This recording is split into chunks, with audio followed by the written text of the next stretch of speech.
Good morning, afternoon, or evening, depending on the geographical coordinate you are in around the world. My name is O.A. Adeleke. This is EEE 231 class, Engineering Analysis. The topic we have today is calculus, differential calculus to be specific. Calculus is a branch of mathematics that deals with finding the different properties of integrals and derivatives of functions. It is based on the summation of the infinitesimal differences. Calculus is a study of continuous change of a function or its rate of change. It has two major branches, as I mentioned earlier, differential calculus and integral calculus. Differential calculus, same as differentiation, this deals with the rate of change of one quantity with respect to another.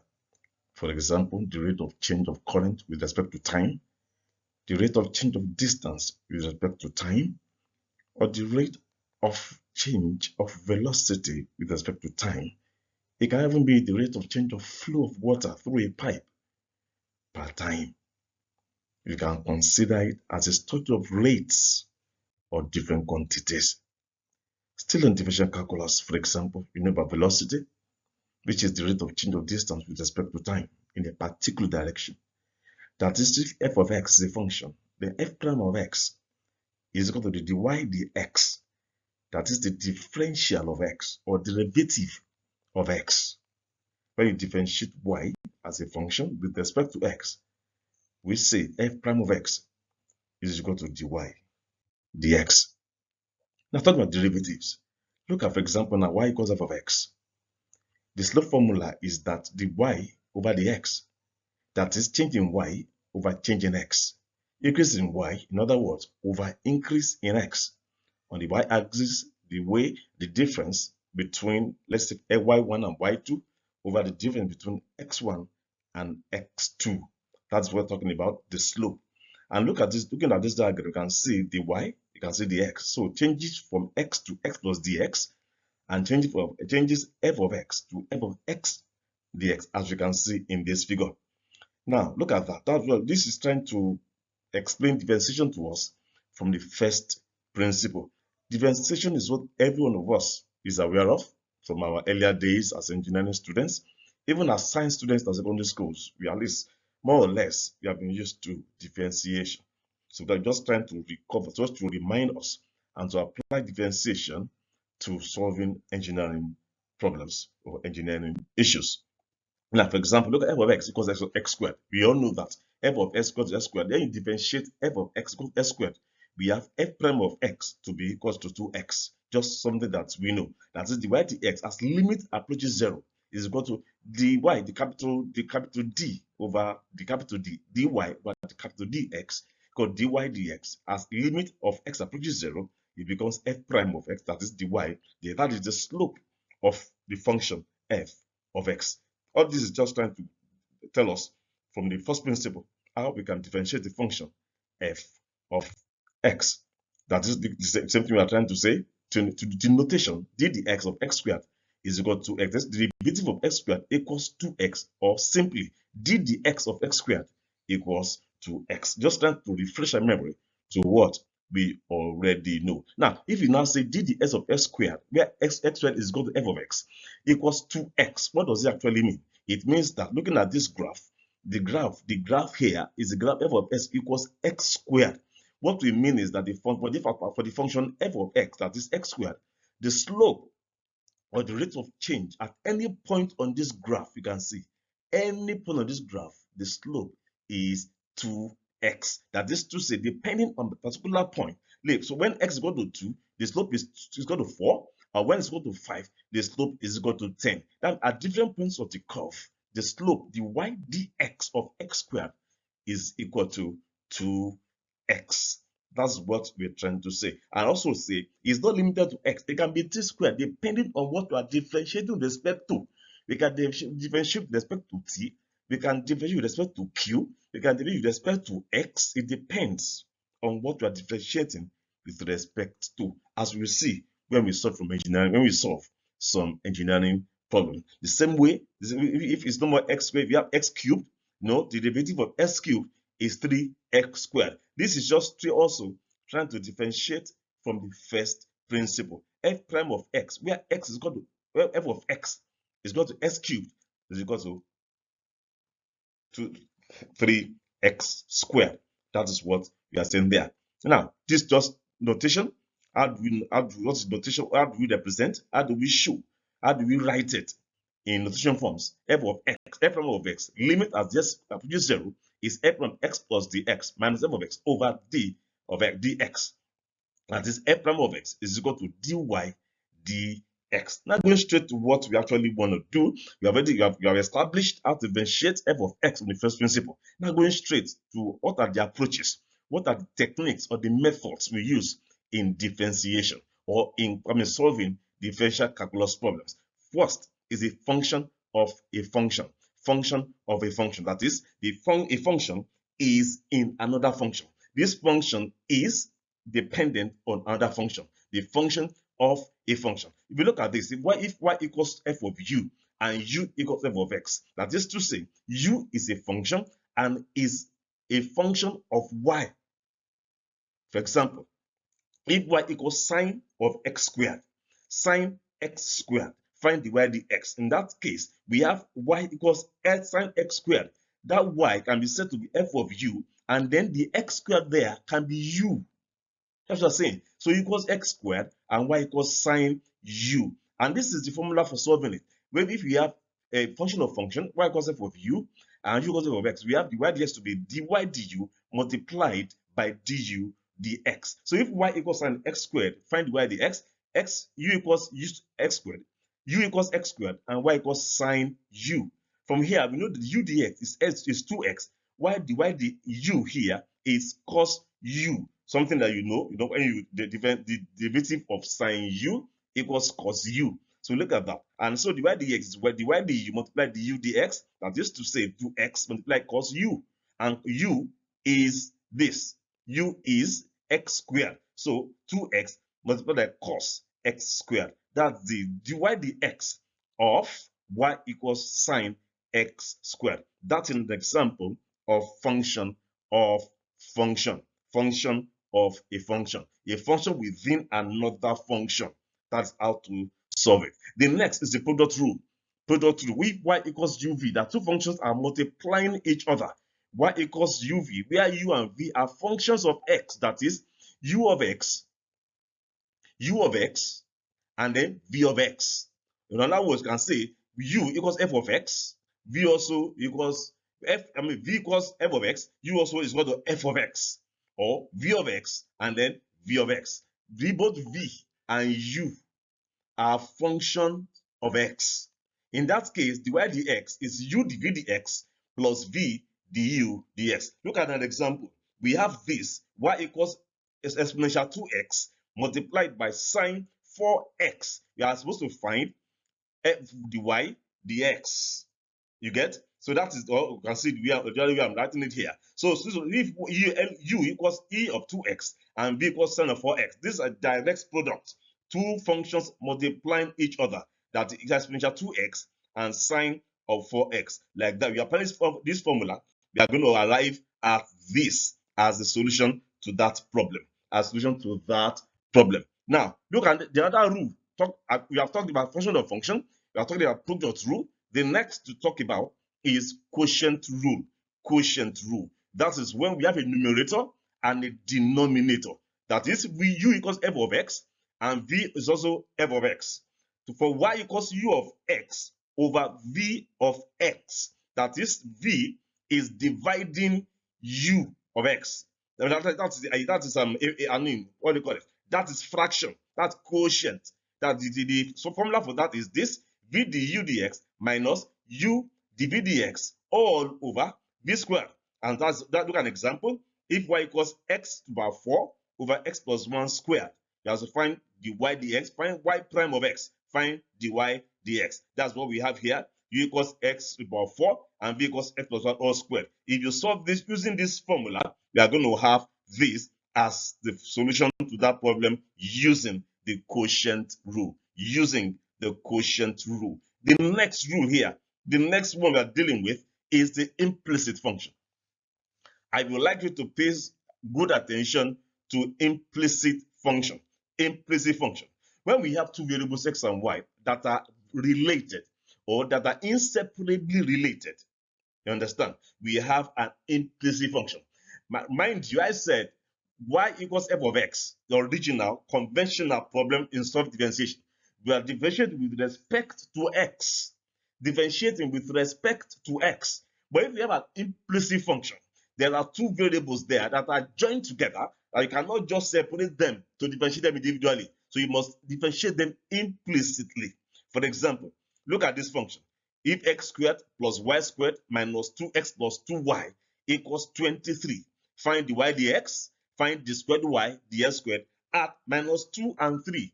At minus 2, that's at x equals minus 2, and as y equals 3. This is solution to that. Solution x squared plus y squared minus 2x plus 2y. Look at it now. Look at the first one. This solution to this problem. X squared. Differentiate x squared straight, it is 2x from what we know. But because this y is a stranger, we cannot differentiate y with respect to y. That is why differentiating v will give us 2y dy dx. Because our differentiation is usually with respect to x, but we have a y. So it has to be 2y dy dx. This one, and then minus 2. This is 2x. This is 2x. Differentiating 2x, it gives us 2 because that is in terms of x. Then the other one is 2y because it's also a y. It is 2 dy dx. From there, we bring the common terms together. We have 2y plus 2 dy dx equals 2 minus 2x. That gives us this particular solution here.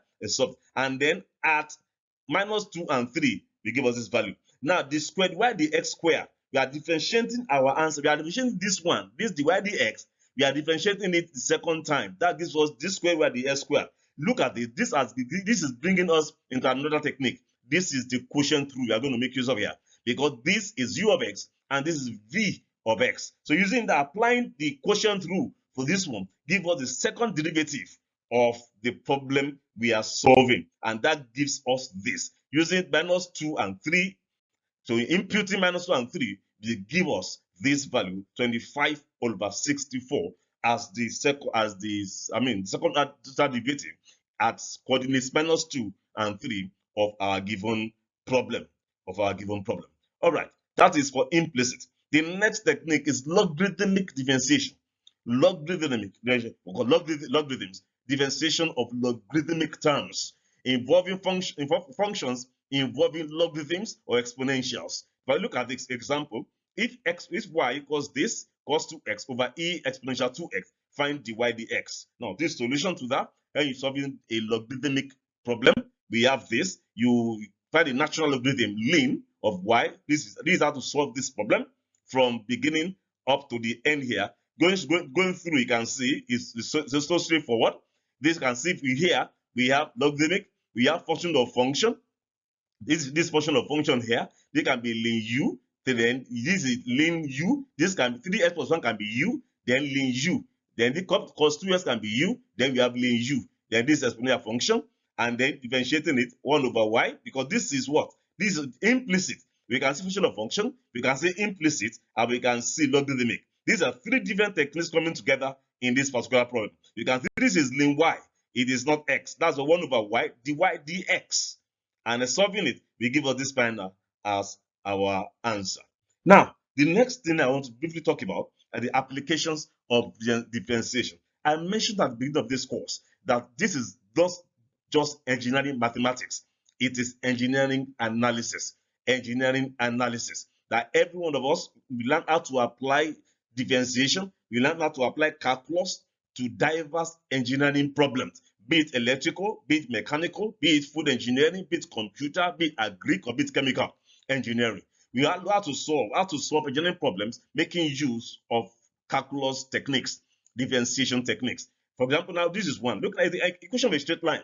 That's the very first application area of differentiation. You can see y equals mx plus c, where m is equal to slope and c is the intercept on the y-axis, as we all know. So m equals dy dx, as we said before. M, which is slope, is the increase in y over increase in x, or directly talking about it, dy over dx. But now that is the equation of a straight line normally. But if two lines are involved, that is to say, we have two lines on the Cartesian plane, y equals m1 plus x plus c, and y equals m2x plus c for the two lines. Well, the first line is having a slope of m1, the second line having a slope of m2.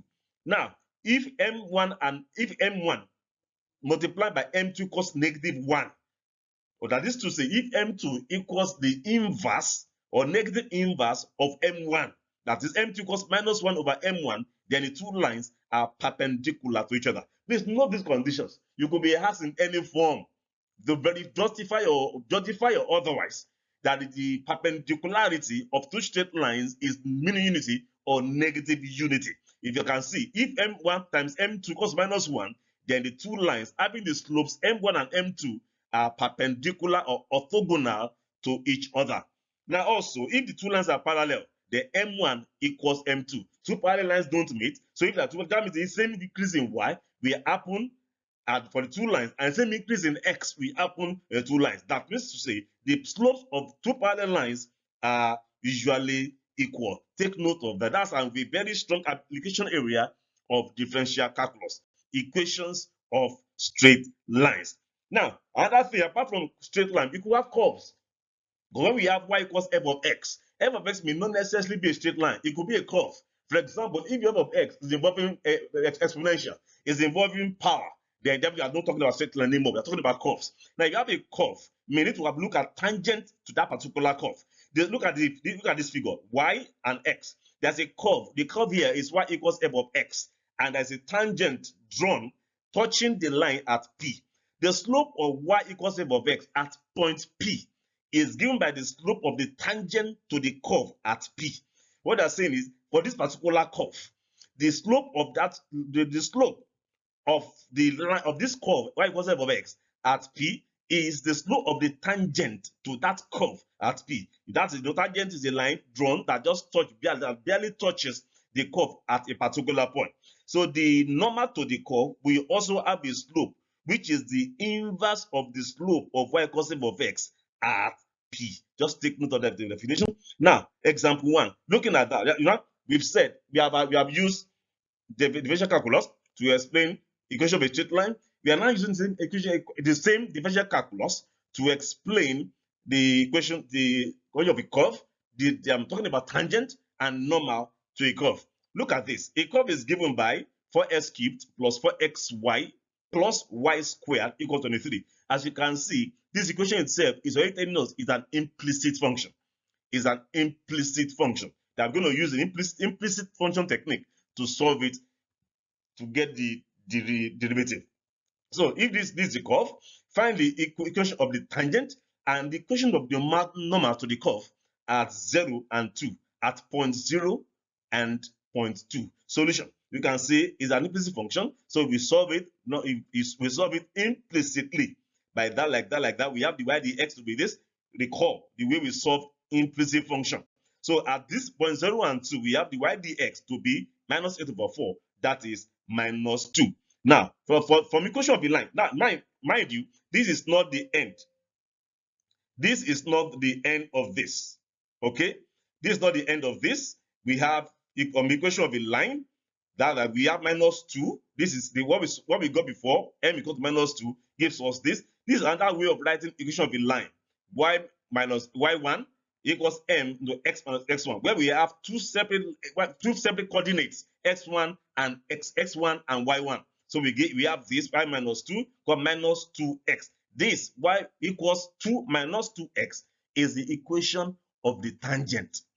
However, slope of the normal is the minus of the inverse of the first slope. That is -1 over m1. That's the slope of the normal. That's -1 over m. For that particular line, the normal to the curve, we first get the slope. After getting the slope, we now get the equation of the normal. The equation of the normal is this, while the equation of the tangent is the one here. So these are just two application areas of using differential calculus in engineering, in mechanics, especially because they're dealing with equation of a line, equation of a line, equation of a tangent, equation of the normal. We are talking about mechanics in the real sense of the word. So we are still going to have more examples, more application areas of differential calculus in our next class. But at this time, I will say I will stop. I will stop now, and then I will see you again in the next class. Take care. Have a wonderful day.